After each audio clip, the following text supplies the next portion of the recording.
nanti mohon maaf apabila saya tidak sampai tuntas karena ada acara juga rapat koordinasi di kecamatan. Sekali lagi mohon maaf, sambutan gak terlalu panjang, komadi Sunda nama masih kini share mungkin disampaikan ke Ibu Mika Payana. Sakit hatur nuhun, ditutup ke wabillahi taufiq wal hidayah. Wassalamualaikum warahmatullahi taala wabarakatuh. Bismillahirrahmanirrahim. Assalamualaikum warahmatullahi wabarakatuh. Yang saya hormati Bapak Kepala Desa Putra Pinggan, Kecamatan Kalipucang, Kabupaten Pangandaran beserta jajarannya. Yang saya hormati para dosen, Ibu dan Bapak dosen jurusan Perbankan dan Keuangan, Fakultas Ekonomi dan Bisnis Universitas Siliwangi. Yang saya hormati para narasumber, juga moderator, dan ini kebetulan juga ada Kepala Cabang Pangandaran ya, Pak Sadu, serta tamu undangan lainnya. Yang saya banggakan juga para mahasiswa yang alhamdulillah telah membantu kami di sini.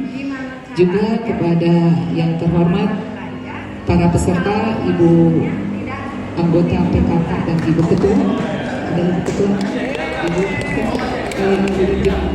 tepang dirinya Bu ya. Juga kepada Ibu bisa dulu mencatat dari pengeluaran yang rutinnya. Ibaratnya yang rutinnya kayak pembayaran listrik, kan itu rutinnya, bayar SPP sekolah itu juga rutin. Terus apa yang memang biasanya itu rutin.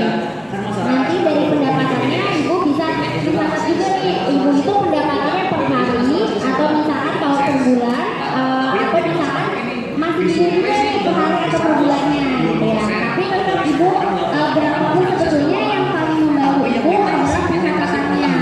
Jadi berapapun sebetulnya pengeluaran Ibu nih, pendapatan Ibu kalau misalkan dicatat, jadi kita tahu berapa sih sebetulnya pendapatan yang sebetulnya dalam kita dapatkan dalam satu bulan itu.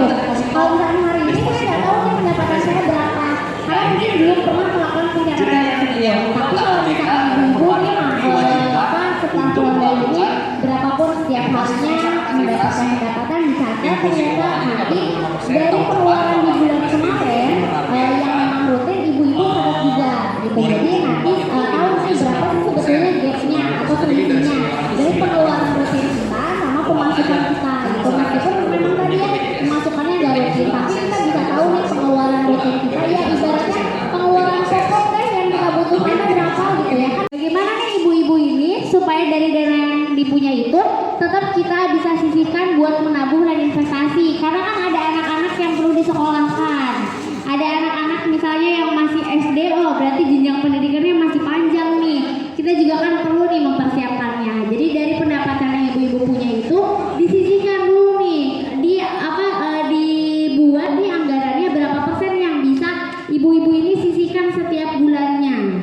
Berapapun itu tetap dilatih untuk disisihkan setiap bulannya. Misalnya, dan jangan lupa dicatat pengeluarannya. Suka mencatat pengeluaran nggak? Tapi nggak jajan boleh lah, masih ada boleh lah ya. Kalau misalkan ada sale misalkan belanja online sekarang udah di dalam genggaman, nah ini kayaknya bagus, tapi sebenarnya nggak butuh tapi beli aja lah ya. Nah baiknya ketika ibu-ibu itu dalam pengeluaran bulanan itu dicatat juga, karena kan kita mendapatkannya dengan susah payah nih. Jadi jangan sampai keluarnya itu kita nggak